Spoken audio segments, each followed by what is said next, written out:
اللہ جل وعلا کی حمد و ثنا کے بعد رسول رحمت، شفیع معظم، نبی محتشم، حضور ختم المرتبت، اللہ کے پیارے امت کے سہارے، رب کے محبوب، دانائے غیوب، مالک رقاب امم، فخر عرب و عجم، والی کون و مکان، سیاہ لا مکان، سید انس و جاں، سرور لالا رخاں، نیر تاباں، سر نشین مہوشاں، ماہ خوباں، شہنشاہ حسینہ، تتمہ دوراں، سر خیل زہرہ جمالاں، جلوہ صبح ازل، نور ذات لم یزل، باعث تکوین عالم، فخر آدم و بنی آدم، نیر بطحا، رازدار ما اوہا، شاہد ما طغا، صاحب علم نشرہ، معصوم آمنہ احمد مجتبیٰ، حضرت محمد مصطفیٰ صلی اللہ علیہ وآلہ وسلم کے حضور ناز میں اپنی عقیدتوں، ارادتوں اور محبتوں کا خراج پیش کرنے کے بعد عالی مرتبت، ذی وقار علماء کرام، مہمانان محتشم، معزز حاضرین و حاضرات، ناظرین و ناظرات، السلام علیکم ورحمۃ اللہ وبرکاتہ۔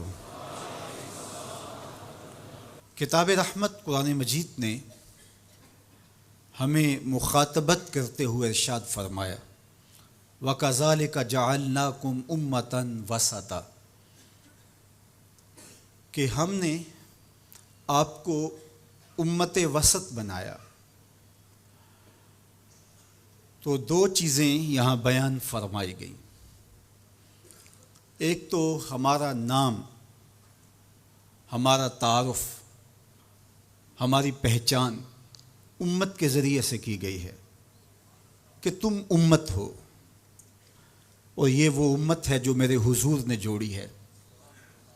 تنکا تنکا کر کے یہ گھونسلہ بنا، کوئی روم سے آیا، کوئی حبشے سے آیا، کوئی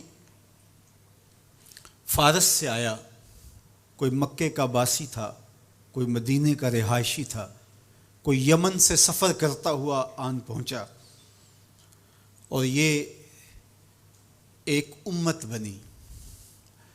میرے حضور نے امت بنائی تھی، فرقے ہم نے بنائے ہیں، امت کو ٹکڑوں میں ہم نے بانٹا ہے۔ استاد ابراہیم ذوق نے کہا تھا، ہفتاد و دو فریق حسد کے عدد سے ہیں، اپنا یہ طریق کے باہر عدد سے ہیں۔ حسد کے عدد نکالو تو 72 بنتے ہیں۔ تو کہا کہ یہ حسد کا نتیجہ ہے کہ امت فرقہ فرقہ ہو گئی اور ٹکڑوں میں بٹ گئی۔ مجھے بتاؤ، جس نے امت جوڑی تھی اس کے قلب اطہر پہ کیا گزرتی ہوگی؟ گھر میں دو بیٹے آپس میں بولتے نہ ہوں تو باپ کے حلق سے نیچے لقمہ نہیں اترتا۔ جس کی امت فرقوں میں بٹ گئی، طائف کے بازاروں میں، مکے کی گلیوں میں،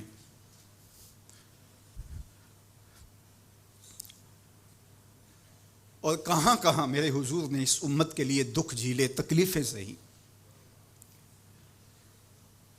تو یہ امت ٹکڑوں میں بٹ گئی۔ حضور سے ہمیں معافی مانگنا ہوگی۔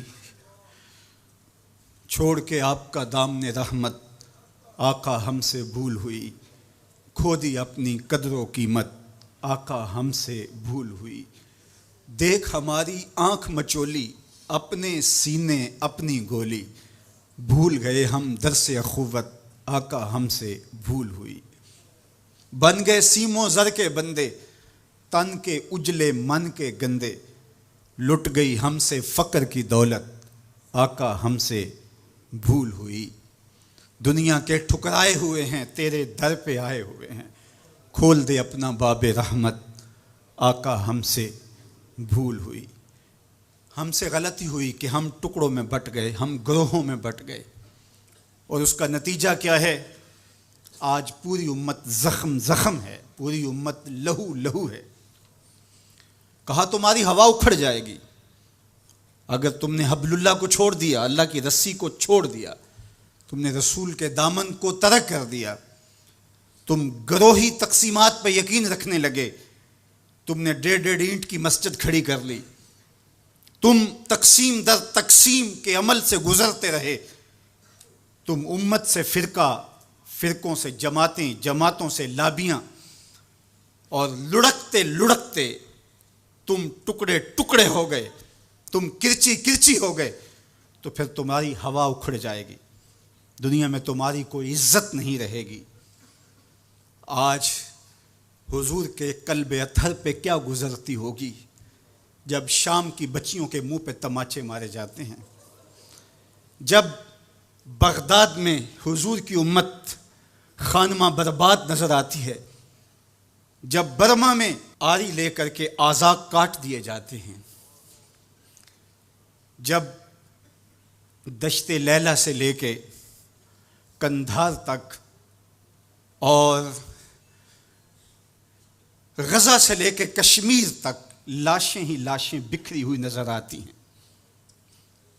بستی بستی، کریا کریا، صحرا صحرا خون، بستی بستی، کریا کریا، صحرا صحرا خون، امت والے امت کا ہے کتنا سستا خون، امت والے امت کا ہے کتنا سستا خون۔ شام، قدس، کشمیر اور برما، کس کس کا احوال کہوں؟ شام، قدس، کشمیر اور برما، کس کس کا احوال کہوں؟ ہر سو زخمی، ہر سو لاشیں، ہر سو بہتا خون، امت والے امت کا ہے کتنا سستا خون، امت والے امت کا ہے کتنا سستا خون۔ آج امت لہو لہو ہے، اس پوری کائنات میں 1 انچ بھی جگہ ایسی نہیں ہے جہاں آتش و آہن برستا ہو اور وہ کفار کی سرزمین ہو۔ جہاں بھی خون بہتا ہے وہ بستی مسلمانوں کی ہے، جہاں لاشیں گرتے ہیں وہ گھر مسلمانوں کا ہے، جہاں عصمتیں لٹتی ہیں وہ خطہ مسلمانوں کا ہے۔ یہ ہمارے گناہوں کی سزا ہے جو ہم کاٹنے پہ مجبور ہیں، اور جب تک ہم امت نہیں بنتے تب تک رسوائیاں ہمارا مقدر ہوں گی اور ذلت ہمارا مقسوم ہے جب تک ہم ان کے دامن سے نہیں جڑ جاتے۔ قوت عشق سے جب دہر میں اجالا نہیں ہوتا تو پستیوں کو بلندیوں سے بدلنے کا کرینہ آپ نہیں سیکھ سکتے۔ نام محمد کو تھام کر کے، امت کی وحدت کے تصور کو اجاگر کر کے، حضور کا پاکیزہ وجود جو امت کی وحدت کا ضامن ہے، اس سے بے لوث محبت کا رشتہ اور الفت کا ربط جب تک مضبوط نہیں ہوتا تب تک ہم ان مشکلات سے کبھی بھی نہیں نکل سکتے۔ 1000 فلسفے تراش لیں، 1000 منطقیں بگھار لیں، لیکن کوئی نتیجہ نہیں ہوگا۔ تمہیں نتیجہ تب ہی ملے گا جب حضور کے قلب اطہر کو آرام پہنچاؤ گے، جب امت بن جاؤ گے، جب حضور علیہ السلام سے وابستگی اپنا شعار زندگی بنا لو گے، تو پھر دہر میں اجالا اور روشنی حضور علیہ السلام کے نام کے صدقے سے نصیب ہوگی، اور تقدیر کا قاضی تمہاری سزائیں معاف کر دے گا، اور پھر نتیجہ تمہارے سامنے اس صورت میں نمودار ہوگا کہ تم بحر و بر کے مالک ٹھہرو گے، اور کائنات کے اندر حضور کے ساتھ وفا کے رشتے کے نتیجے کے اندر لوح بھی تمہارے ہاتھ میں ہوگا، قلم بھی تمہارا ہی مقدر ہوگا۔ لیکن شرط یہ ہے کہ تم صحیح معنی کے اندر امت بن جاؤ۔ وَأَنْتُمُ الْعَالَوْنَ إِن كُنْتُم مُؤْمِنِينَ، یہ میرے رب کا وعدہ ہے، اور میرے رب کے وعدے سچے ہوتے ہیں۔ کہا تم ان کے بن کے تو دیکھو، عزت کا تاج میں تمہارے سر پہ رکھوں گا۔ یہ تمہاری غلطیوں کی تمہیں سزا دی جا رہی ہیں، عزتیں تمہارے لیے ہیں، وقار تمہارے لیے ہے، لیکن شرط یہ ہے کہ تم میرے بھی بن جاؤ، میرے رسول کے بھی بن جاؤ۔ تو پھر عزتیں تمہارا مقدر ہوں گی اور شانیں تمہیں عطا کی جائیں گی، تمہیں عزتوں کی مسندوں پہ بٹھایا جائے گا۔ شکوے کی زبان کھلی تو لہجہ تلخ ہوا، اور اقبال بولا کہ صفائے دہر سے باطل کو مٹایا ہم نے، نوع انسانی کو غلامی سے چھڑایا ہم نے، تیرے کعبے کو جبینوں سے بسایا ہم نے، تیرے قرآن کو سینوں سے لگایا ہم نے، پھر بھی ہم سے گلہ ہے کہ وفادار نہیں، ہم وفادار نہیں، تو بھی تو دلدار نہیں۔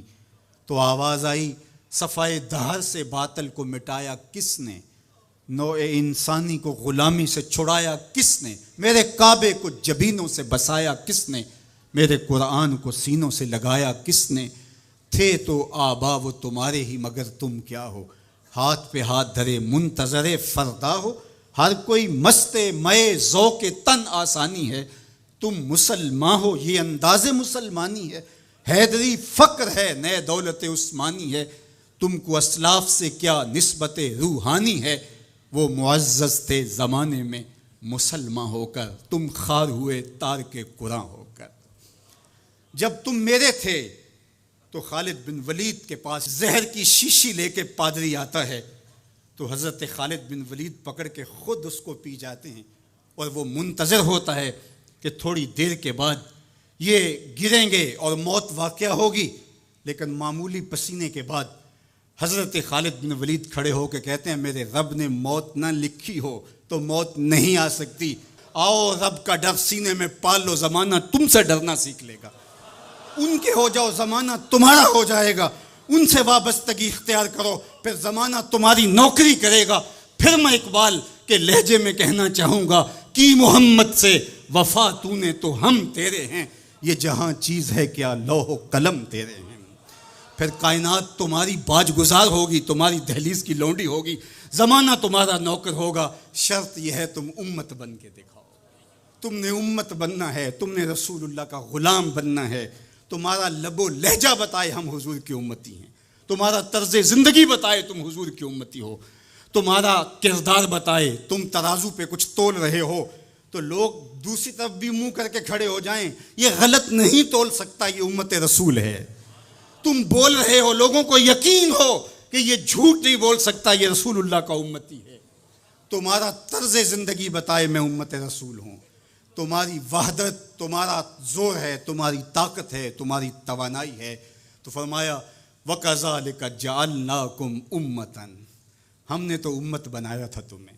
تم ٹکڑے ٹکڑے ہوئے، تم نے اپنے آپ کو بانٹ لیا، تم ایک دوسرے کا گریبان نوچنے لگے، تم ایک دوسرے کے جبے پھاڑنے لگے، تم ایک دوسرے کے لیے نفرتوں کے بیج بونے لگے، تمہاری زبانیں انگارے اگلنے لگیں، تم چنگاریاں نکالنے لگے، تم ممبر و محراب کے تقدس کو پامال کرنے لگے، تم خواہشات کے غلام بن گئے، تم آرزوؤں کے نوکر بن گئے، تم اپنے نفس کی غلامی میں آ گئے، تم تو غلام تھے آمنہ کے لال کے، تم نے کب سے نفس کی غلامی اختیار کر لی، تم کب سے خواہش کے نوکر بن گئے، تم کب سے نفس کے بندے بن گئے، پھر تمہیں ذلیل نہ کیا جاتا تو اور تمہارا علاج کیا ہے؟ تقدیر کے قاضی کا یہ فتویٰ ہے ازل سے، ہے جرم ضعیفی کی سزا مرگ مفاجات، یہ تقدیر کا فیصلہ ہے۔ عبد القادر روحیلے نے جب ملک تیمور کو قید کر کے اس کی آنکھیں نوکے خنجر سے نکالی اور اس کی حرم کی بیٹیوں اور بہوؤں کو بہنا ناچنے پہ مجبور کیا، لیکن ایک دم نہ جانے اس کو کیا خیال آیا، اس نے سارا اسلحہ اتار کے پھینک دیا اور چارپائی پہ لیٹ کے خراٹے لینے لگا، لیکن وہ بیٹیاں برابر ناچتی رہیں۔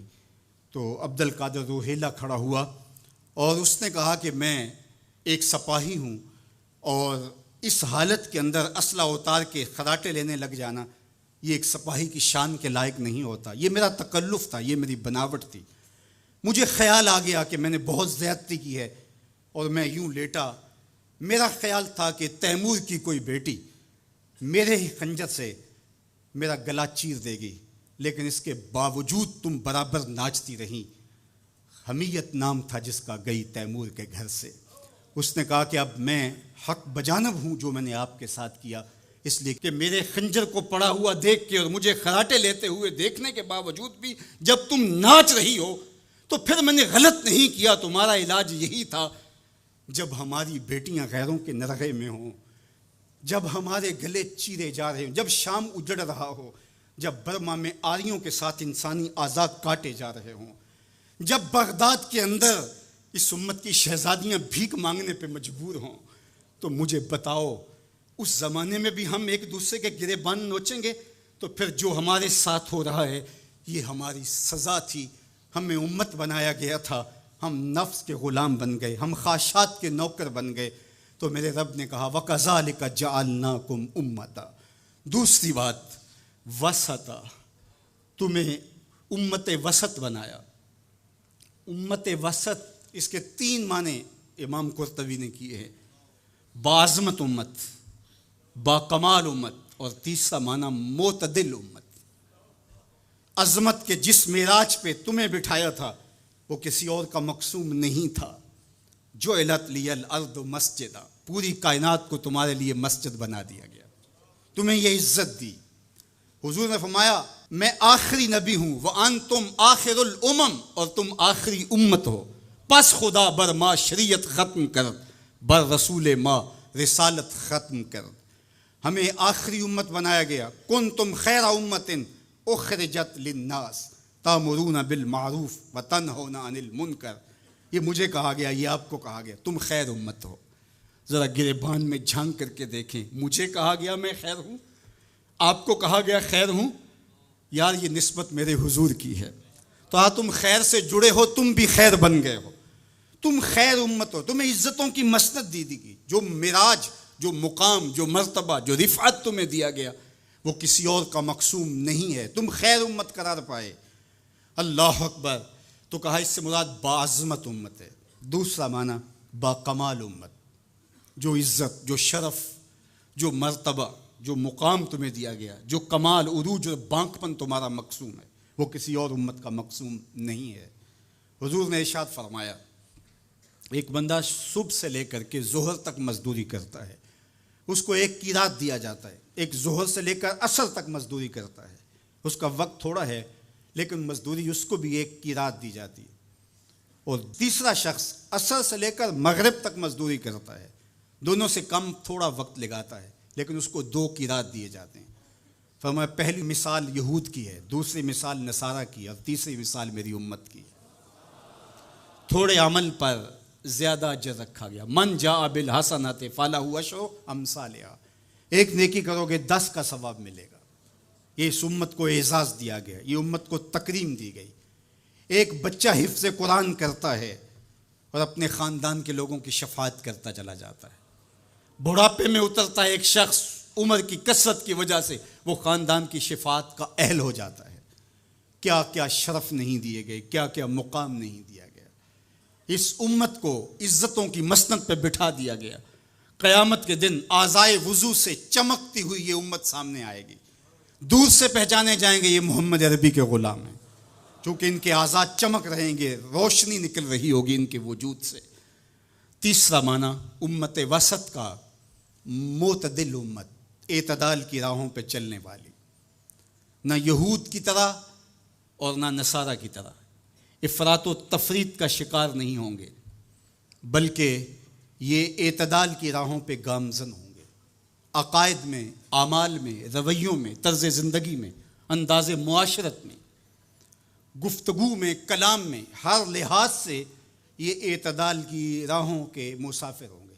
جب یہ امت اعتدال کی راہوں سے نکلی اور ان میں غلوف پیدا ہوا یا ان کے اندر تفریط پیدا ہوئی تو نتیجہ یہ ہوا امت اپنے وقار کو کھو بیٹھی۔ یہود نے شان الوہیت اور شان رسالت کے اندر تنقیص کر دی اور انبیاء علیہم السلام کی دشمنی مول لی اور کتنے نبیوں کو ناحق قتل کیا۔ بنی اسرائیل نے 70 نبی شہید کیے۔ آج اگر راہ خدا میں ہمیں کوئی تکلیف پہنچتی ہے تو میں اور آپ ہوتے کون ہیں؟ اس راستے کے اندر تو نبی شہید کیے گئے۔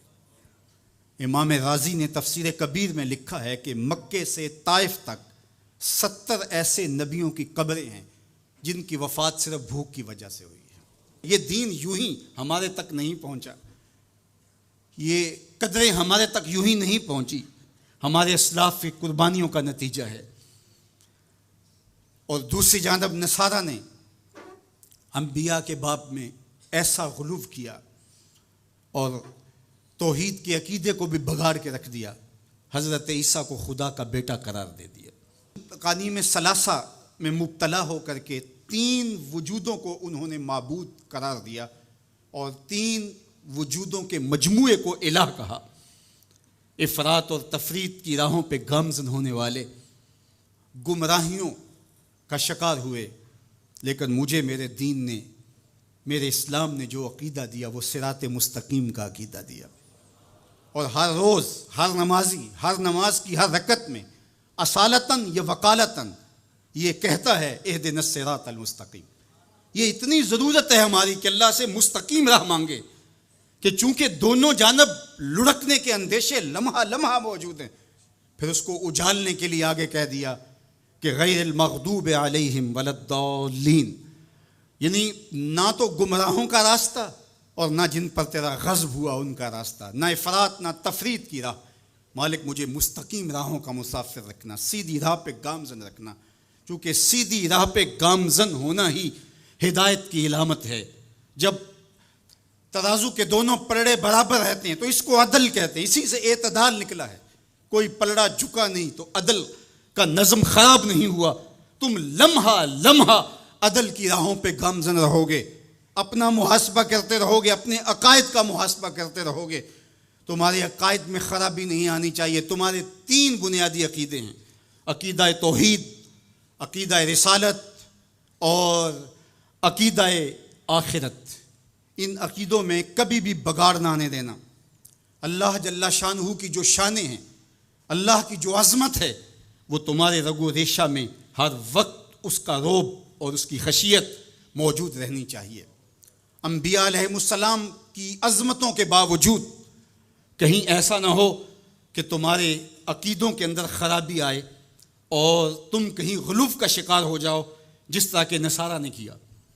اللہ کی شانیں، اللہ کی عظمتیں وراء الورا ہیں۔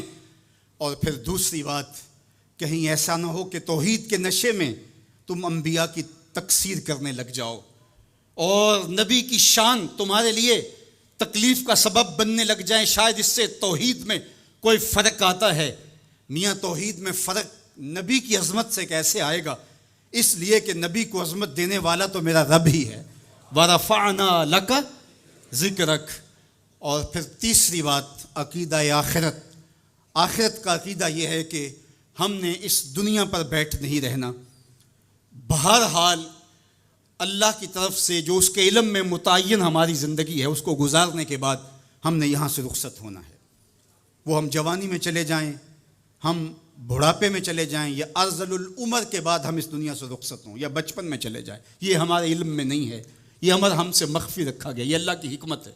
لیکن یہ طے شدہ ہے کہ ہم نے یہاں بیٹھ نہیں رہنا، اور جب یہاں سے جانا ہے تو ایک دوسرا جہاں ہمارے لیے منتظر ہے، اور وہاں ہم نے ایک ایک عمل کا حساب دینا ہے۔ ثم لتسألن یومئذ عن النعیم۔ اس دن ایک ایک عمل کے بارے میں پوچھا جائے گا۔ اللہ اگر چاہے تو ہم سے گرفت کر لے، اور اگر چاہے تو اپنے کرم سے معاف کر دے۔ اگر وہ معاف کرنا چاہے تو کوئی پوچھ نہیں سکتا کہ اتنا بڑا پاپی اور مجرم تھا، اسے معاف کیوں کیا گیا۔ اور اگر وہ گرفت کرنا چاہے تو کسی کو حق نہیں ہے کہ وہ یہ کہہ سکے کہ مجھے گرفت کیوں کی گئی۔ تو ایمان بیم و رجا کے درمیان ہے۔ الایمان بین الخوف والرجا، ایمان خوف اور امید کی درمیانی کیفیت میں ہے۔ ڈر بھی لگا رہے، دھڑکا بھی لگا رہے، اور امید کے چراغ بھی بجھنے نہ پائے۔ فضل دی آس ہے مینوں تے نالے ڈر بھی آندا ہے۔ فضل کی امید بھی رہے لیکن خوف بھی طاری رہے، پکڑا بھی جا سکتا ہوں، گرفت بھی ہو سکتی ہے، اس کی پکڑ بھی بڑی سخت ہے۔ ان بطش ربک لشدید، تیرے رب کی پکڑ بہت سخت ہے۔ جب وہ پکڑتا ہے تو پھر کوئی اس سے اپنے آپ کو چھڑوا نہیں سکتا۔ اللہ اکبر۔ تو اس کی پکڑ کا خوف بھی رہے، لیکن وہ کریم بھی ہے، وہ معاف کرنا چاہے۔ ما یفعل اللہ بعذابکم، وہ تمہیں عذاب دے کے کیا کرے گا؟ اگر تم اس کا شکر کرنا سیکھ جاؤ تو وہ تو تمہارا رب ہے، وہ تمہیں عذاب دے کے کیا کرے گا؟ تو امید بھی روشن رہے، اور خوف بھی طاری رہے۔ تمہید الایمان کے اندر شیخ عبدالحق محدث دہلوی علیہ رحمہ حضرت سیدنا عمر رضی اللہ تعالیٰ عنہ کا قول بیان کرتے ہیں کہ وہ فرماتے ہیں کہ اگر مجھے یہ پتہ چلے کہ سارے لوگ جنت میں جائیں گے، ایک شخص جہنمی ہوگا، تو میں ڈرتا ہوں کہیں وہ ایک میں ہی نہ ہو جاؤں۔ اور اگر مجھے یہ پتہ چلے کہ سارے لوگ جہنم میں جائیں گے اور ایک ہی جنت میں جائے گا، تو مجھے امید ہوگی شاید وہ ایک میں ہی ہو جاؤں۔ اور ہم کہتے ہیں فلاں اگر جنت میں چلا گیا، فلاں اگر بخشا گیا تو میں بھی چلا جاؤں گا۔ ہم نے اپنی آخرت دوسرے سے جوڑ دی، فلاں بخشا گیا تو میں بھی بخشا جاؤں گا۔ وہ کہتے ہیں اگر سارے جنت میں جائیں، یہ خبر ہو کہ ایک نے جہنم میں جانا ہے، تو میں ڈرتا ہوں کہیں وہ ایک میں ہی نہ ہو جاؤں، وہ میں ہی نہ پھنس جاؤں۔ ایک بچہ تھا، گھر سے روتا ہوا نکل گیا اور جنگلوں کے اندر آنسو بہاتا ہے۔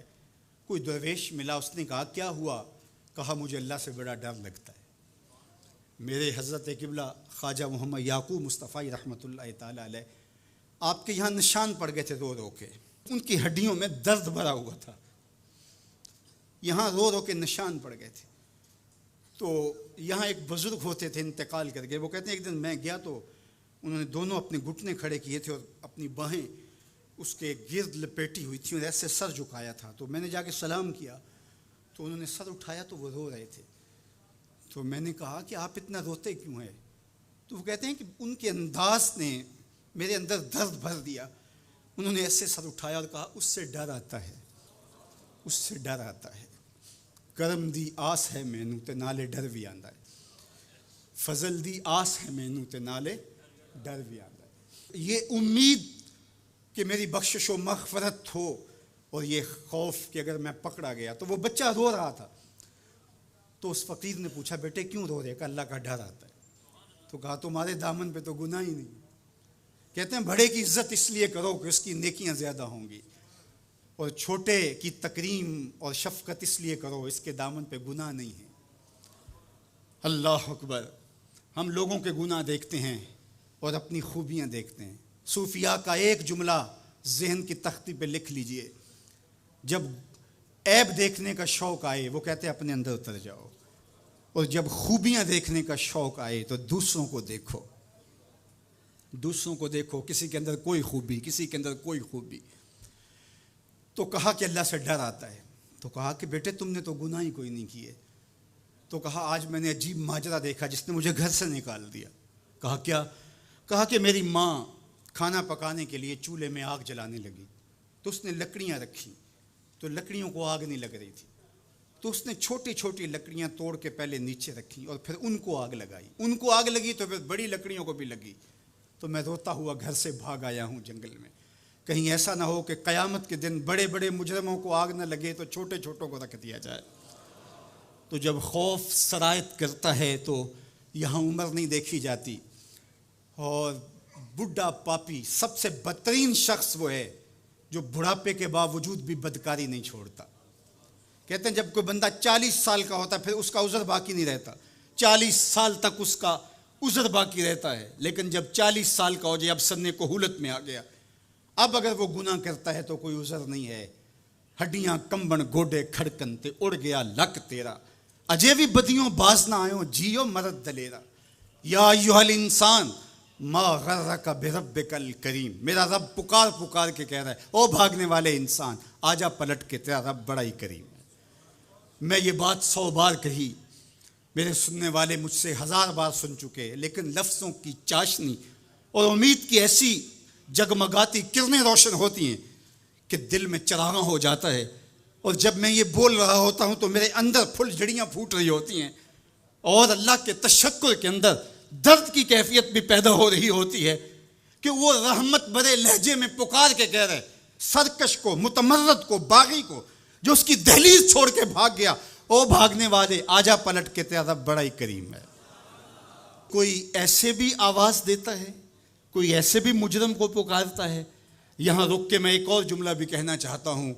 اعتدال میں حقوق اللہ اور حقوق العباد کی جو لوگوں نے تقسیم کی اور اس کا اپنا معنی متعین کیا، وہ ایک مشہور تو ہے لیکن حقیقتاً وہ معنی متعین نہیں ہے۔ اللہ کے حق فائق ہیں مخلوق کے حق سے۔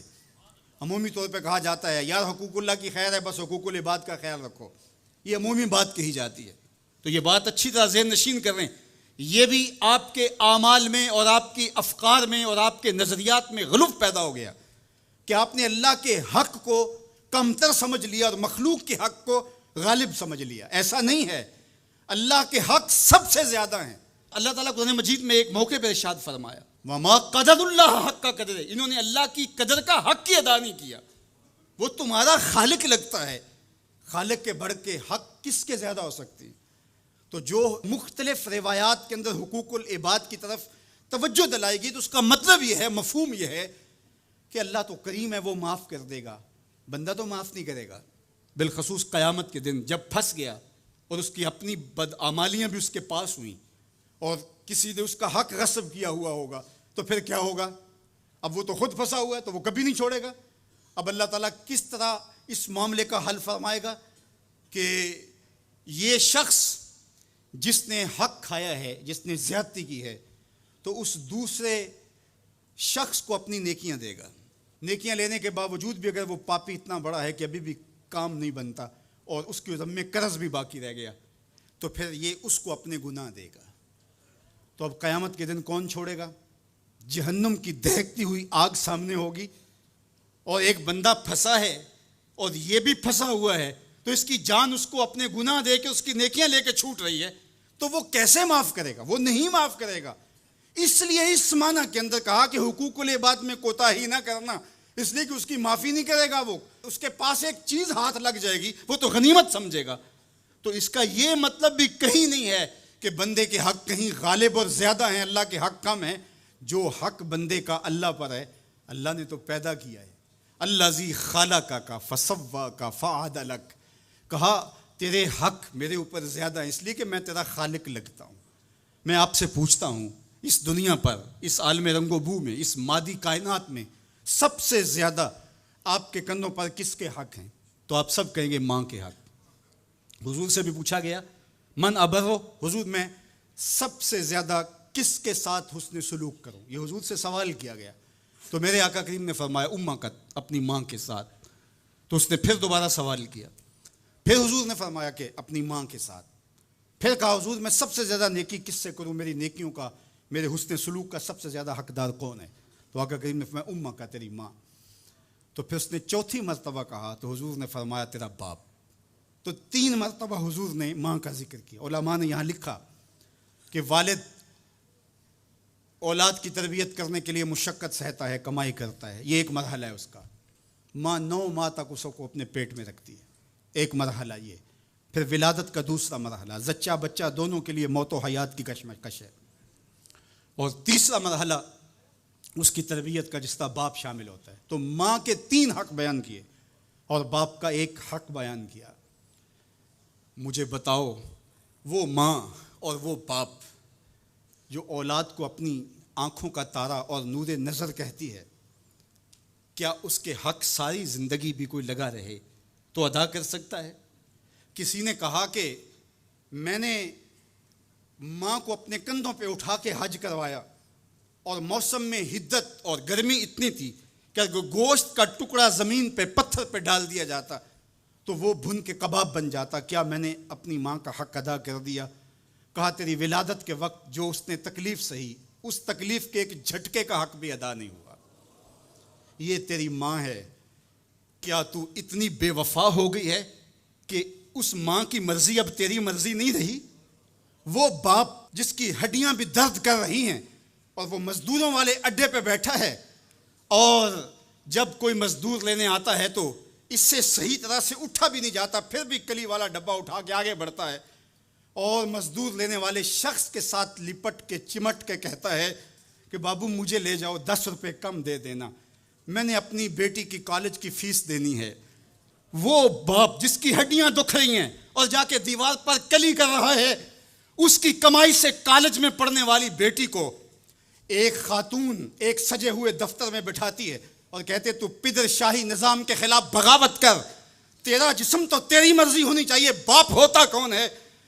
وہ بیٹی اس کے منہ پہ تھپڑ مارے، وہ کلی کر کے میرا پیٹ پالتا رہا اور میری فیسیں ادا کرتا رہا، میں تو اپنے بدن اور اپنی زندگی کی ایک ایک سانس بھی اپنے باپ کے نام کر دوں، حق پھر بھی ادا نہیں ہو سکتا ہے. میرا باپ میری تعلیم کا ضامن ہے، میری زندگی کا ضامن ہے، میری عزت اور آبرو کا پہرے دار ہے۔ اللہ اکبر، معاشرہ بدل گیا، حالات کے تیور تبدیل ہو گئے، بغاوتیں بھر گئیں، وفاؤں نے دم توڑ دیا۔ مغرب کی تہذیب سوائے تکلف کے اور کچھ نہیں ہے، اور چہرہ جو روشن نہ ہو تو کیا حاجت گلگونہ فروش، نئی تہذیب تکلف کے سوا کچھ بھی نہیں ہے۔ یہ مغربی تہذیب کی یلغار نے مرد آوارہ، بیکار و زن کمار باش کیا معاشرہ تخلیق کیا جا رہا ہے۔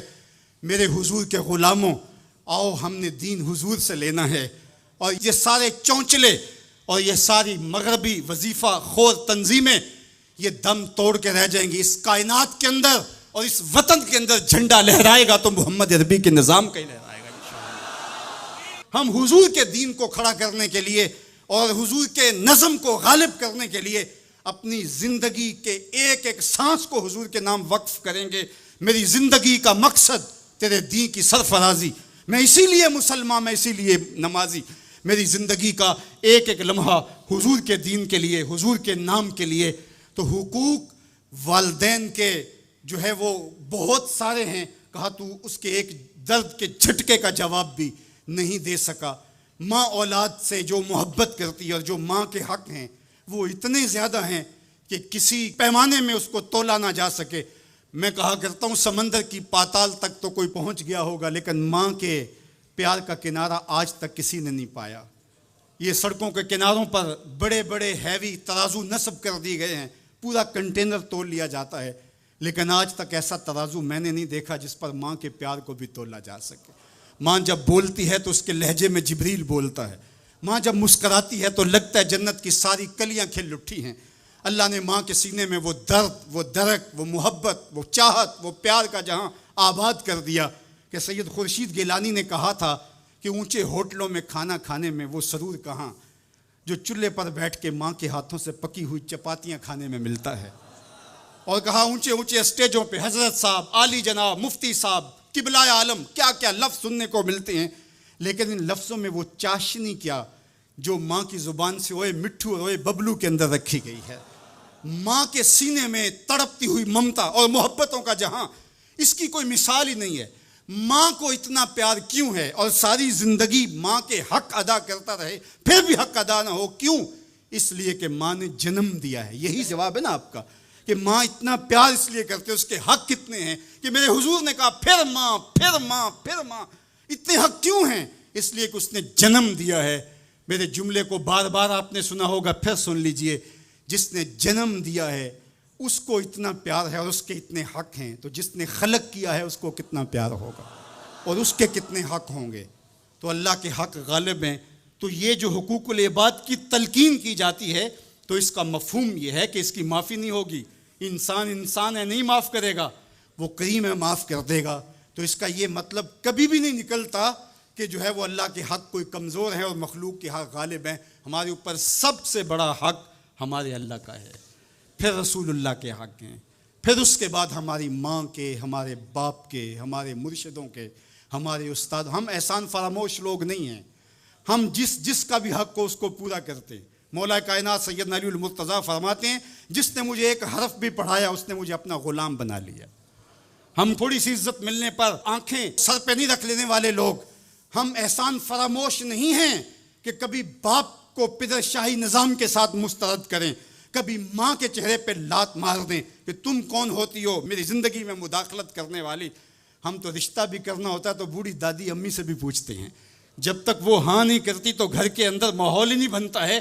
ہمارا دین، ہمارا کلچر، ہماری تہذیب، ہمارا تمدن ہمیں یہ سکھاتا ہے لیس منا من لم یرحم صغیرنا ولم یوقر کبیرنا، جو چھوٹوں کے ساتھ شفقت سے پیش نہیں آتا اور بڑوں کے ساتھ جو ہے وہ توقیر سے پیش نہیں آتا۔ میرے حضور نے فرمایا میرے ساتھ اس کا کوئی تعلق، کوئی ربط، کوئی رشتہ نہیں ہے۔ تو ہمارا دین تو ہمیں یہی سکھاتا ہے۔ تو بیم اور رجا کے درمیان ہمیں یہ سکھایا گیا۔ بات احترام کی چلی تو عقیدوں کے اندر جب غلوف پیدا ہوتا ہے تو اغیار کی سازشوں کا ہم نادیدہ اور دیدہ طور پہ شکار ہو جاتے ہیں۔ اقبال نے آج سے صدیوں قبل یہ بات جو ہے وہ ہونے والے حادثات کی نشاندہی کرتے ہوئے اپنے زمانے میں کہا تھا کہ تو کہ نشناسی خفی راز جلی ہوشیار باش، اے گرفتار ابو بکر و علی ہوشیار باش. کہا تو نہیں جانتا کہ تیرے ساتھ کیا کھیل کھیلا جا رہا ہے. ابو بکر اور علی کو آپس میں مقابل کھڑا کرنے والے ہوشیار ہو جا. یہ غیار کی سازش ہے. یہ دونوں کرنیں سینہ محمد عربی کی ہیں. ابو بکر بھی حضور کے ہیں، علی بھی حضور کے ہیں، عثمان بھی حضور کے ہیں، اصحاب بھی رسول کے ہیں، اہل بیت بھی حضور کے ہیں. ہم ان کی چوکھٹ کے فقیر بھی ہیں اور ان کے در کے بھی غلام ہیں. ہم تو غلام ابن غلام ابن غلام ہیں.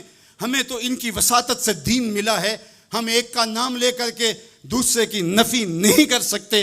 اللہ کے محبوب علیہ الصلوۃ والسلام نے حضرت سیدنا علی المرتضیٰ کو دیکھا اور فرمایا، مسند امام احمد بن حنبل نے اس کو روایت کیا، نہج البلاغہ میں موجود ہے. سیدنا علی المرتضیٰ فرماتے ہیں حضور نے میرے بارے فرمایا، یہلک فی رجلان محب مفرط و مبغض. علی تیرے معاملے میں آ کے دو لوگ برباد ہوں گے. تیرا معاملہ حضرت عیسیٰ والا معاملہ ہے. ایک نے حضرت عیسیٰ سے بغض رکھا اور ان کی ماں پہ تہمت لگا دی، اور ایک نے حضرت عیسیٰ سے اتنی محبت کی انہیں ابن اللہ کہہ دیا. دونوں گمراہ ہو گئے. فرمایا تیرا معاملہ بھی حضرت عیسیٰ کا ہے. یہلک فی رجلان، حضرت علی خود فرماتے ہیں میرے معاملے میں دو لوگ برباد ہوں گے، محب مفرط و مبغض. ایک محبت کر کے برباد ہوگا، ایک بغض رکھ کے برباد ہوگا. امتن وسطہ، درمیانی امت ہو تم نے ترازو کے دونوں پلڑے پورے کر کے عدل کے تقاضوں کو پورا کرنا ہے. ایسا نہ ہو کہ علی کی محبت آنکھوں پہ پنٹی باندھ دے، تمہیں ابو بکر بھی نظر نہ آئے، تمہیں غارے سور کی بلندیوں پر اپنے کندھوں پہ حضور کو اٹھا کے لے جانے والا صدیق بھی دکھائی نہ دے، اور تمہیں جو ہے وہ دشمن کے آگے سینہ تان کے کھڑے ہونے والا فاروق بھی دکھائی نہ دے، اپنا سارا مال حضور کی راہوں میں خرچ کر دینے والا تمہیں عثمان نظر ہی نہ آئے، تم یوں اندھے ہو جاؤ. اور ایسا بھی نہ ہو جانا کہ علی کا نام لیا جائے تمہاری طبیعت میں بے چینی آ جائے، تمہارے چہرے کا رنگ بدلنے لگے، تم علی کا نام گوارا نہ کرو. جس علی کا ذکر بھی عبادت ہے، تمہیں ٹھنڈ کیوں نہیں پڑتی ہے، تمہیں تسکین کیوں نہیں ہوتی ہے؟ تو کہا نہ ادھر لڑکنا نہ ادھر لڑکنا، نہ تم گمراہیوں کا شکار. وَكَذَلِكَ جَعَلْنَاكُمْ أُمَّةً وَسَطًا، تم امت وسط بن کے رہنا، تم ترازو کے دونوں پلڑے برابر رکھنا. اور میں آپ کو امت وسط کے حوالے سے ایک ضروری بات وہ بھی بتانا چاہتا ہوں، وہ یہ کہ میرا اسلام، میرا دین امن کا دین ہے. قیام امن دین کے مقاصد میں شامل ہے. لیکن دوسری جانب اگر دشمن کی سرکوبی کے بغیر راستے نہ نکلتے ہوں تو اسلام کہتا ہے گھوڑے تیار رکھو. اسلام کہتا ہے تمہاری تیغ براں اس کے سر کو کاٹتی ہوئی آگے بڑھ جائے، تم ان کے جوڑ جوڑ پہ مارو. تمہیں جہاد کا حکم دیا گیا تو ان دونوں پلڑوں کو برابر رکھنا پڑے گا. کہیں ایسا نہ ہو کہ تم امن کی بات کرتے کرتے جہاد کو ہی بھول جاؤ، اور ایسا بھی نہ ہو کہ تم جہاد کی بات کرتے ہوئے امن کا مذاق اڑانے لگو جو کہ دین کے مقاصد سے ہے. جہاد بھی امن کے قیام کے لیے کیا جاتا ہے. آپ فقہا سے پوچھیں، فی نفس ہی قتال قبح ہے، حسن نہیں ہے، فی نفس ہی. لیکن یہ حسن کیسے ہوا؟ لغیر ہی ہوا، یعنی چونکہ قتال سے پھر پائیدار امن آئے گا، لہٰذا یہ مجبوری قبول کر لی گئی. تو اصل امن ہے، امن کے قیام کے لیے جہاد کیا گیا، اور اس میں تمہارا نفس نہیں آنا چاہیے. حضرت علی کے منہ پہ تھوک دیا جاتا ہے، پیچھے ہٹ جاتے ہیں چھاتی سے، علی کا نفس شامل ہو گیا. یہ ہمارا دین ہے. شہادت ہے مطلوب و مقصود مومن، نہ مال غنیمت نہ کشور کشائی، شہرت پسندی کے لیے. ابو امامہ الباہلی فرماتے ہیں حضور علیہ الصلوۃ والسلام سے پوچھا، ایک شخص شہید ہو جاتا ہے، جان راہ خدا میں وار دیتا ہے، لیکن اس کے دل میں ہے کہ چلو میری شہرت بھی ہو جائے گی تو اس کو اجر ملے گا. میرے حضور نے فرمایا فلا شیء لہ، اسے کوئی اجر نہیں ملے گا. تو کہتے ہیں میں سمجھا کہ میں اس بات کو صحیح طرح سے بیان نہیں کر پایا، تو میں نے پھر کہا حضور اعلاء کلمت الحق کے لیے، دین کی سربلندی کے لیے اس نے یہ سب کچھ کیا ہے، لیکن ساتھ یہ بھی ہے کہ چلو ناموری بھی تو ہوگی. حضور نے پھر فرمایا فلا شیء لہ، اسے کوئی اجر نہیں ملے گا. تیسری مرتبہ پھر پوچھا حضور اس کا مقصد اللہ کے جھنڈے کو اونچا کرنا، اعلاء کلمت الحق، لیکن ساتھ یہ بھی ہے چلو ناموری بھی تو ہوگی. میرے حضور نے پھر فرمایا فلا شیء لہ، اور پھر مزید وضاحت کرتے ہوئے فرمایا اللہ صرف اسی عمل کو قبول کرتا ہے جو محض اس کے لیے کیا گیا ہو. تیرے عمل میں اخلاص ہو تو اس کا اجر کچھ اور ہے. حور و خیام سے گزر، بادہ و جام سے گزر، محض اس کی رضا کے لیے عمل ہو تو وہ جہاد جہاد ہے، ورنہ وہ جہاد، وہ قتال جہاد ہی نہیں ہے جو نفس کے لیے کیا جائے، جو مال غنیمت کے لیے کیا جائے، جو لوگوں میں بڑھوتری، جو زمین کی ہوس میں کیا جائے، جو خواہشات نفس کے لیے کیا جائے۔ تو ہمیں جہاد کے لیے بھی شرائط دی گئی، لیکن اس کا مقصد امن کا قیام ہے۔ تو بعض اوقات ہم یہاں توازن برقرار نہیں رکھ پاتے، اور توازن کا برقرار نہ رکھنا بہت سخت نقصان کا سبب بن جاتا ہے۔ یہ بلڈ پریشر تھوڑا سا اوپر نیچے ہو گیا زندگی لے جاتا ہے۔ اب کہیں یہ تھوڑا سا ہی نیچے ہوا، کیا فرق پڑا اس سے؟ میاں اس توازن کا نام ہی تو صحت ہے، صحت کا نام ہی تو زندگی ہے۔ 1262 سے لے کر کے 1290 تک خاقان اعظم قبلائی رہا۔ اس کے اندر دلچسپی پیدا ہوئی، مختلف مذاہب کی طرف رغبت پیدا ہو گئی۔ اس نے مختلف مذاہب کو ماننے والوں کو اپنے پاس بلایا۔ غلام مرتضیٰ میکش نے یہ تاریخ اسلام میں سارا واقعہ لکھا ہے، اور اس نے بدھ مت کے لاماؤں کو، ہندوؤں کے بڑوں کو، جوگیوں کو، پادریوں کو، سب کو بلا کے کہا مجھے اپنے اپنے مذہب کے حوالے سے کچھ بتاؤ۔ تو جو عالم دین گیا مسلمانوں کی طرف سے، اس نے جہاد کی آیتیں پڑھی، اور جس میں کفار کو قتل کرنے کا حکم نامہ تھا۔ تو قبلائی خان نے کہا کہ تمہارا دین کافروں کو قتل کرنے کی تلقین کرتا ہے؟ اس نے کہا ہاں۔ تو کہا پھر آپ ہمیں قتل کیوں نہیں کرتے؟ تو کہا کہ ہمارے پاس طاقت نہیں ہے۔ تو اگر طاقت ہو تو کہا پھر ہم تمہیں کاٹ دیں۔ تو اس نے وہیں کھڑے کھڑے حکم نامہ جاری کیا کہ ان کا دین اگر ہمیں قتل کرنے کا حکم دیتا ہے، طاقت نہ ہونے کی وجہ سے یہ رکے ہوئے، تو پھر یہ کیوں زندہ بچے؟ اس نے فوراً حکم نامہ جاری کیا، جو مسلمان سامنے اس کو کاٹ دو۔ مسلمان گاجر مولی کی طرح کٹنے لگے۔ یہ کلمہ حق کہہ کے آیا تھا وہاں۔ اس دور کے صوفی بزرگ اور عالم شیخ جلال الدین علیہ رحمہ، پتہ چلا کہ یہ ایک عالم کی لغزش سے سب کچھ ہوا ہے۔ عالم کا پھسلنا عالم کا پھسلنا ہے۔ تو گئے جا کے بادشاہ کو کہا کہ بادشاہ کیا ماجرا ہوا؟ کہا تمہارا دین ہمیں قتل کرنے کا کہتا ہے اور ہمارے پاس طاقت ہے، پھر ہم آپ کو کیوں چھوڑے؟ تو کہا صاحب وہ دین کی تعبیر کو سمجھتے نہیں تھے جنہوں نے آپ کو بتایا۔ حالت جنگ کے یہ احکام ہیں۔ عام دنوں کے اندر تو اسلام یہ نہیں کہتا، اور حالت جنگ کے اندر آپ بتائیے کون کسی کو چھوڑتا ہے؟ لیکن میرا اسلام پھر بھی بچوں کو چھوڑتا ہے، پھر بھی خواتین کو چھوڑتا ہے، مذہبی رہنماؤں کو چھوڑتا ہے۔ اس نے کھڑے کھڑے حکم نامہ جاری کیا کہ جو کٹ گئے ابھی تلواریں نیام میں ڈال لی جائے۔ تو صاحب جب تک عدل نہیں ہوگا، جب تک آپ یکسر علم را دامن عقل باید، ایک سیر علم کے لیے 10 من عقل چاہیے، اگر آپ ترازو کے دونوں پلڑے برابر نہیں رکھ سکتے تو تمہیں تولنے کے لیے بٹھایا کس نے؟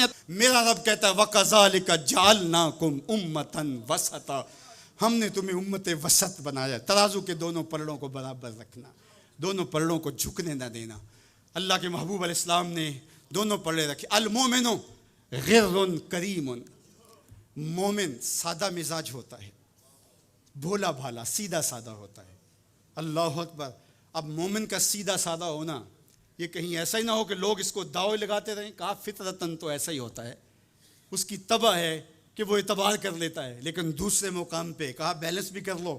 میرے حضور نے ارشاد فرمایا لا یلدغ المؤمن من جوہر واحد مرتين، مومن ایک ہی بل سے 2 مرتبہ ڈنگ نہیں کھاتا۔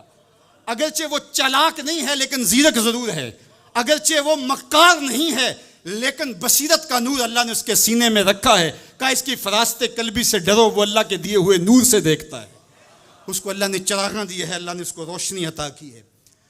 عمومی طور پہ کہا جاتا ہے یہ دنیا والے ہیں، یہ دین والے ہیں، اور یہ 2 تقسیمات کر دی جاتی۔ یہ تقسیمات ہمارا دین ہمیں نہیں سکھاتا ہے۔ دونوں پلڑے برابر رکھو، دنیا بھی اور دین بھی۔ اصل دنیا کیا ہے؟ ملا رومی بولے چیز دنیا از خدا غافل بدن، دنیا ہے کیا؟ خدا سے غافل ہونے کا نام دنیا ہے۔ وہ آپ چاہے ممبر پہ بیٹھ کے غافل ہیں یا دکان پہ بیٹھ کے غافل ہیں، وہ آپ دنیا داری کر رہے ہیں۔ یہاں مقصد لوگوں کے دل اپنی طرف موڑنا، لوگوں کی جیبیں ڈھیلی کرنا، لوگوں میں اپنے آپ کو محبوب اور اپنے آپ کو جو ہے وہ لوگوں کا مقصود بنانا، اپنے بت کو تراشتے رہنا کہ لوگ پوجا پاٹ کرتے رہیں۔ یہ ممبر پہ دکانداری ہو رہی ہے، اور دوسرا دکان پہ بیٹھا ہے لیکن سچ کا دامن نہیں چھوڑتا۔ میرے حضور نے فرمایا سچا تاجر قیامت کے دن پیغمبروں کے ساتھ اٹھایا جائے گا۔ تو دنیا اور دین یہ دونوں ساتھ ساتھ چلتے ہیں۔ تو دین اور دنیا 2 الگ الگ خانے نہیں ہیں۔ اسلام ترک دنیا سے روکتا ہے لیکن غرق دنیا سے بھی بچنے کی تلقین کرتا ہے. رہبانیت کا درس بھی نہیں دیتا. لا رہبانیت فی الاسلام. اسلام میں رہبانیت نام کی کوئی چیز نہیں ہے کہ تم گھر بار چھوڑ دو, تم بستی چھوڑ دو, تم کوہ غار کی زندگی اختیار کرو. اسلام کا یہ مزاج نہیں ہے. ابھی بات ہو رہی تھی, حضور نے مواخات قائم کیے مدینہ المنورہ میں, 2 مرتبہ قائم کیے. ایک دفعہ حضور نے مکے میں قائم کیے تھوڑے صحابہ کے درمیان. اور مواخات مدینہ یہ کائنات کا ایک انوکھا باب ہے, اور یہ ایک الگ مضمون اور عنوان ہے کہ 2 افراد کو, ایک انصار لیا اور ایک مہاجر لیا, اور حضور نے ان کے درمیان مواخات قائم کر دی. تو حضرت ابو درداء اور حضرت سلمان فارسی کے درمیان حضور نے مواخات قائم کی. تو جن کے ساتھ بھائی چارہ تھا وہ پھر حال پوچھنے جاتے تھے کہ میرے بھائی کو پریشانی تو نہیں ہے. تو حضرت سلمان فارسی گئے حضرت ابو درداء کے گھر, تو دیکھا کہ حضرت ابو درداء کی بیوی وہ عام سے کپڑوں میں تھی.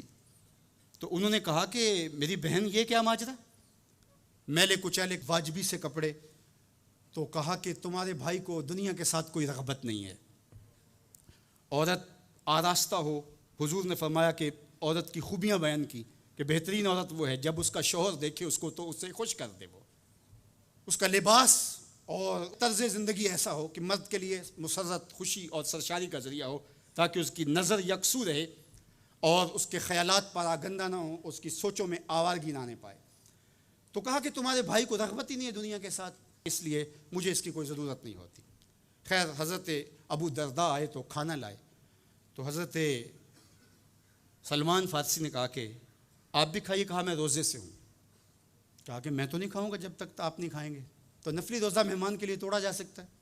تو انہوں نے روزہ افطار کر لیا, ساتھ بیٹھ کے کھانا کھایا. رات پڑی, سونے لگے.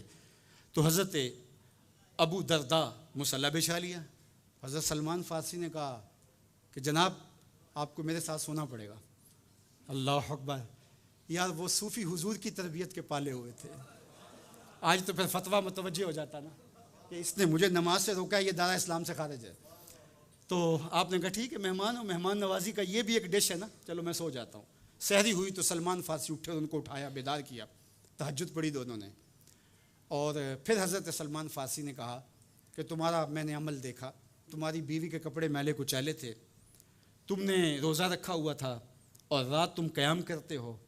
تو کہا کہ تمہارے نفس کا بھی تمہارے اوپر حق ہے, تمہارے اہل خانہ کا بھی تمہارے اوپر حق ہے, تمہارے رب کا بھی تمہارے اوپر حق ہے, اور تمہارے مہمان کا بھی تمہارے اوپر حق ہے, اور ہر ذی حق کا حق تمہیں ادا کرنا ہوگا. اور یہ بات چھڑی اور پھر دونوں چلتے ہوئے حضور کے پاس آ گئے. خوشا وہ وقت کے فیض عام تھا ان کا, خوشا وہ وقت کے بطحا مقام تھا ان کا. کیسے وہ لمحے تھے. آج تو کوئی مسئلہ ہو تو کوئی ملتا ہی نہیں ہے, درد ہو تو سنائیں کس کو, زخم ہو تو دکھائیں کس کو, کہانی ہو تو کہیں کس سے, دکھڑے ہوں کس کی دہلیز پہ رکھیں, کس کے کندھے پہ سر رکھ کے روئیں, کوئی رہا ہی نہیں ہے. تو وہ اٹھے اور حضور کے پاس آئے, اور حضرت سلمان نے اپنی کہانی سنائی اور ابو درداء نے اپنی بات کہی. تو میرے حضور نے کیا کہا سنو. میرے حضور علیہ الصلوۃ والسلام نے ارشاد فرمایا, صدق سلمان, کہا میرے سلمان نے سچ کہا ہے. تو ہمارا دین ہمیں یہ کہتا ہے کہ تمہاری زندگیاں خوبصورت ہو, رب کا حق بھی ادا کرو. اور حضور نے ایک شخص کو دیکھا وہ سخت کمزور ہے. تو آقا کریم نے فرمایا کہ کیا ماجرا ہے, تم بہت کمزور ہو. اس نے کہا کہ بہت ساری مصیبتیں ہیں جو میرا رخ کر رہی ہیں. تو میرے حضور نے کہا کہ تو نے اللہ سے کوئی دعا تو نہیں مانگی تھی. اللہ اکبر, یہ دل و قلب و نگاہ کے مرشد اولین ہیں. حضور تو سینوں کے چھپے راز بھی جانتے. کہا کہ تو نے کوئی دعا تو نہیں کی تھی رب سے. کہا جی حضور میں نے اللہ سے دعا کی تھی. کیا دعا مانگی. کہا میں نے اللہ سے کہا مالک جو بھی تکلیفیں ہیں مصیبتیں ہیں وہ آخرت کے حصے کی بھی دنیا پہ بھیج دے تاکہ یہیں فارغ ہو کے جاؤں, آخرت میری صاف ہو جائے. تو بڑے دکھڑے ہیں, بڑے غم ہیں, بڑی اذیتیں ہیں, بڑی بیماریاں ہیں جس نے مجھے کمزور کر دیا. تو بظاہر بڑی اچھی بھلی بات تھی کہ سارے دکھڑے دنیا پہ لے لی, آخرت صاف کر لی. لیکن میرے حضور نے کیا ارشاد فرمایا, فرمایا تم نے یہ کیوں کہا کہ آخرت کے دکھ بھی دنیا پہ مل جائیں, تم نے یہ کیوں نہیں کہا ربنا آتنا فی الدنیا حسنۃ وفی الآخرۃ حسنہ, اللہ دنیا میں بہتریاں دے دے, آخرت میں بھی بہتریاں. وَكَذَلِكَ جَعَلْنَاكُمْ أُمَّةً وَسَطًا, جب تک ترازو پورا نہیں رکھو گے, جب تک دونوں پلڑے برابر نہیں ہوں گے تم آگے کبھی نہیں بڑھ سکو گے۔ یار میں تو سفر پہ نکلتا ہوں تو میرا ساربان گاڑی روک کے کہتا ہے میں نے ہوا چیک کروانی ہے، کسی ٹائر میں ہوا کم نہ ہو۔ مجھے تو لگتا نہیں، وہ کہتا ہے مجھے پتہ ہے گاڑی ڈول رہی ہے۔ یار ایک ٹائر میں ہوا کم ہو تو سفر نہیں ہو سکتا، تو کہیں ٹائر پھولا ہو اور کہیں چپکا ہوا ہو تو تم سمجھتے ہو مدینے پہنچ جائیں گے، مدینے نہیں پہنچ سکتے، تم تو کہیں نہیں پہنچ سکتے۔ وَكَذَلِكَ جَعَلْنَاكُمْ أُمَّةً وَسَطًا، دونوں ترازو کے پلڑے برابر رکھو، دونوں ٹائروں کے اندر ہوا پوری رکھو، پھر تمہاری گاڑی فراٹے بھرتے ہوئے مکے بھی پہنچے گی، مدینے بھی پہنچے گی۔ اس لیے کہا کہ تم نے امت وسط بننا ہے، اپنے دامن کو کبھی بھی دائیں بائیں جھکنے نہیں دینا، افراط و تفریط کا شکار نہیں ہونے دینا۔ طاعت اور خدمت خلق کے مابین بھی عمومی طور پہ ہمارے معاشرے کے اندر ایک غلط فہمی پائی جاتی ہے۔ کچھ لوگ کہتے ہیں جی بس میں تو اللہ کی مخلوق کی خدمت کرتا ہوں، مجھے کیا، میں تو حج بھی نہیں کیا، اس کے پیسے بھی غریبوں کو دے دیے ہیں۔ وہ تبلیغ کرتے ہیں لوگ کہ جناب قربانی کے پیسے بھی اگر غریبوں میں دے دیے جائے تو یہ زیادہ اچھا ہے، ان کی مدد ہو جائے۔ تو وہ اس خدمت خلق میں اتنا غلو کر جاتے ہیں کہ وہ اسلام کے شعار کا مذاق اڑانے لگ جاتے ہیں، اور جو عبادت والے ہیں انہیں ہمسائے کو دیکھنے کا موقع بھی نہیں ملتا۔ اور آپ جانتے ہیں کہ جب ایک بستی کو برباد کرنے کا حکم دیا گیا تو کہا کہ یہاں تو ایک بستی میں شخص رہتا ہے جس کا سر سجدے سے اٹھتا ہی نہیں۔ کہا میرے بندوں کے اوپر قیامتیں ٹوٹیں اور ان کے اوپر ظلم اور جبر کے پہرے ہوں اور اس کے ماتھے پہ شکن نہیں آتا، اس کے سمیت ہی بستی کو لٹ کے رکھ دو۔ یار عبادت کرتے ہو لیکن ہمسایوں کا خیال بھی رکھو۔ میرے حضور علیہ الصلوۃ والسلام نے لعاب پھینکا نا تو صحابہ نے اپنے ہاتھوں پہ لے کے اپنے منہ پہ مل لیا۔ کائنات کے اندر آپ کو ایسا کوئی محبوب نہیں ملے گا جیسے حضور ہے۔ آپ نے عشق اور محبت کی لوک داستانیں بڑی سنی ہوں گی، لوگوں نے نہریں بھی کھودیں، لوگوں نے محبوبوں کے لیے کیا کچھ نہیں کیا، لیکن آج تک آپ کو ایسا نہیں ملا ہوگا کسی محب نے محبوب کا لعاب بھی چاٹا ہو۔ کائنات میں یہ انوکھا باب ہے۔ تو حضور علیہ الصلوۃ والسلام نے فرمایا کہ تمہیں اس چیز پر کس نے ابھارا کہ میرا لعاب بھی اپنے چہروں پہ مل رہے ہو؟ تو انہوں نے کہا اللہ اور اس کے رسول کی محبت نے۔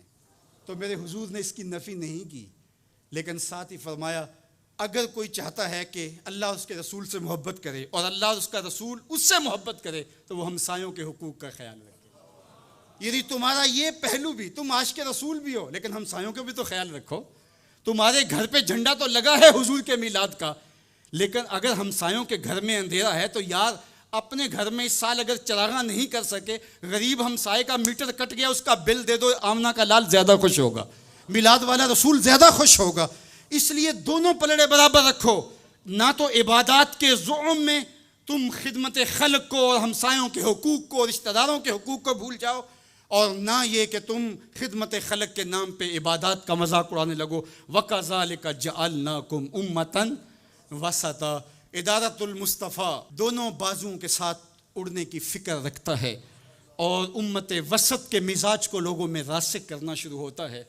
ظاہر ہے جب کبھی اس بازو پہ زور پڑے تو کبھی اس بازو پہ زور پڑے تو بازو جھکنے لگتے ہیں، تو میرا اللہ مدد کرتا ہے، نصرت دیتا ہے۔ تو کبھی ہمارے کسی بازو پہ فتویٰ بھی آ کے جو ہے وہ زور ڈالتا ہے، کبھی کسی فتوے کا میزائل لگتا ہے، لیکن ہم تو بلے شاہ کی بولی میں کہتے ہیں بلے آلو کی تینوں کافر کافر آکھن تو آہو آہو آکھ۔ ہمارا کام الجھنا تھوڑا ہے، ہم نے تو آگے بڑھتے ہی چلے جانا ہے، اور ہماری منزل تو مدینہ ہے، ہم نے تو اس کی طرف عازم سفر رہنا ہے۔ ادارت المصطفیٰ ایک فکر کا نام ہے، اور وہ فکر جو مدینے کی ضیاؤں سے پھوٹتی ہے، گنبد خضرا کے جمال کی روشنی ہے، اور وہ مصطفی نہیں ہو سکتا جس کے دونوں بازو میں سے ایک بازو شل ہو۔ حضور کی امت سے جس کو پیار نہیں ہے، حضور کی امت سے جس کو محبت نہیں ہے، حضور کی محبتوں کا کبھی بھی مستحق نہیں ہو سکتا۔ میرے بزرگ فرمایا کرتے تھے جس کے بچوں سے تم پیار کرتے ہو اس کا باپ تم سے پیار کرتا ہے۔ اگر تم چاہو کہ حضور ہم سے پیار کریں تو حضور کی امت سے پیار کرو۔ تو ایک امت بنو، دوسرا امت وسط بنو، تو پھر دیکھنا تمہاری شاہین صفت پرواز اس کو کوئی چھو بھی نہیں سکے گی۔ تم پھر بڑھتے رہو گے اور تمہارا بڑھنا منزل آشنا ہوگا، اور تو راہ نورد شوق ہے منزل نہ کر قبول، لیلا بھی ہم نشیں ہو تو محمل نہ کر قبول۔